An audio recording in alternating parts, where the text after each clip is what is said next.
Rafale सौदे का जिन एक बार फिर बोतल से बाहर आ गया है और इस बार यह जिन जिस रूप में बोतल से बाहर आया है उसने सत्ता पक्ष के साथ साथ विपक्ष को भी कटघरे में खड़ा कर दिया है।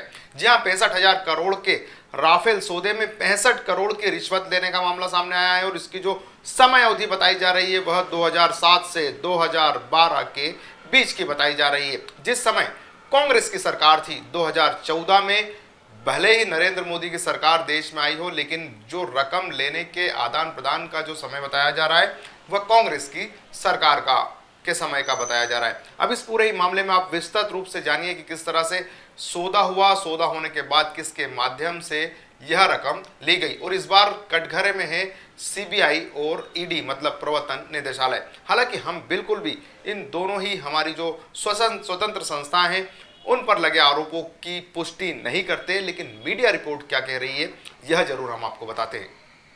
सुषेण गुप्ता पर मॉरिशस में रजिस्टर्ड एक शेल कंपनी के जरिए अगास्ता वेस्टलैंड से रिश्वत लेने का आरोप लगाया गया है। मॉरिशस प्रशासन जांच के लिए इस कंपनी से संबंधित दस्तावेज सीबीआई और ईडी को भेजने पर सहमत हो गया है। यह दस्तावेज सीबीआई के पास 11 अक्टूबर 2018 को पहुंच गए थे, ऐसे आरोप लगाए जा रहे हैं। राफेल डील में कथित भ्रष्टाचार की आधिकारिक तौर पर शिकायत मिलने के ठीक एक सप्ताह बाद भेजे गए थे यह दस्तावेज, यह भी बताया जा रहा है। यह सब खुलासा किया है मीडिया पार्ट। जी हां, मीडिया पार्ट एक बड़ी एजेंसी है जो कि लगातार इसी तरह का इन्वेस्टिगेशन करती है, इसी तरह के मामलों के और खुलासे करती है।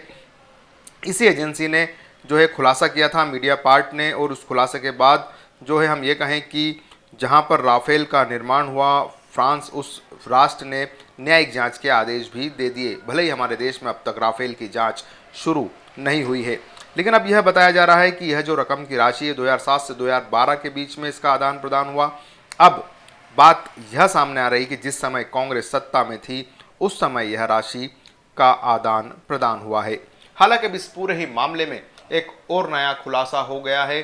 अब देखना यह होगा कि सरकार राफेल की जांच कराने को तैयार होती है या नहीं। अब सवाल यही उठ रहा है कि एक हमाम में सब नंगे, क्या सत्ता पक्ष क्या विपक्ष। जी हां, क्योंकि 2015 में जो है राफेल की डील के अंतिम हस्ताक्षर हुए, जिस समय देश के प्रधानमंत्री नरेंद्र मोदी थे। हम सीधे तौर पर भारत सरकार पर आरोप नहीं लगा रहे हैं, हम सीधे तौर पर विपक्ष पर आरोप नहीं लगा रहे हैं, लेकिन सवाल खड़ा कर रहे हैं।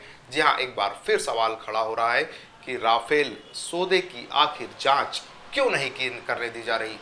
अब पूरा देश यही पूछना चाहता है, पूरा देश यही सवाल उठाना चाहता है कि राफेल में अगर गड़बड़ हुई, भ्रष्टाचार हुआ उसकी खरीदी में, तो उसकी जांच क्यों ना हो।